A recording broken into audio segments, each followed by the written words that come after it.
Sterling was it was Ali to me when it came to receivers. I mean, Sterling was a very, very good receiver. I mean, he should play in the Hall of Fame. He should be. I've covered some Hall of Fame receivers, and he's up there with them. And I try to explain it to people, but he was very, very physical receiver, and he liked to get in your head by talking trash. I mean, I had a black stripe down the side of my gold pants, and he told me nice tattoo when I was playing for the Steelers. I was like, that's just wrong, man. But I mean, that's just how Sterling was. I mean, he doesn't get enough credit for all the stuff he did and the workhorse work that he did. I mean, all the catches, all the beating he took, running inside routes, and not being blessed with a lot of speed. I mean, he wasn't slow by anything, but not being blessed with a lot of speeds, but being able to run really precise routes.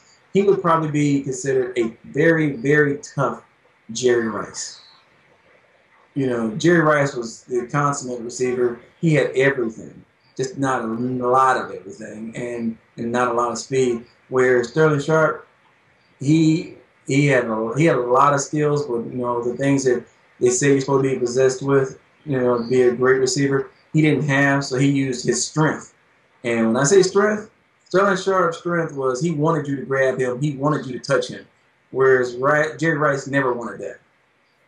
I mean, and as a DB, as we started getting smaller, and that was a generation of Terrell Buckley, as the DB started getting smaller to cover these quicker receivers, all of a sudden, Sterling was the apparition. I mean, he was huge.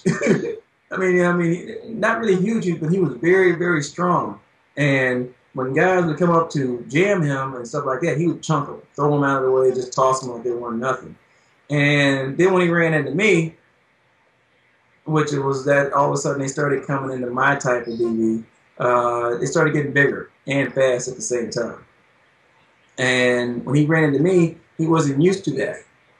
I mean, he was tossing guys around. When he grabbed me, I was like, hey, no, I'm almost as strong as you are. You're not tossing me. So I had a little bit of problem. And then my speed, I could catch up with him when he'd run a route and stuff like that. But so when I did get to Green Bay, he always wanted me to cover him.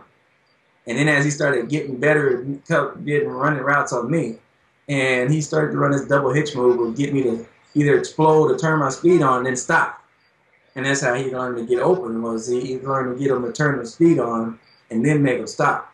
And then I started getting better because as I saw that he was trying to muscle him, it was a lot of work. And you get tired trying to cover somebody like Sterling, and he beats you up. I mean, he's like fighting Mike Tyson. And that's, you know, I was one time I almost thought he did bite me, but he will beat you up. So I'd fake like I was gonna put hands on him, and then I'd hop back.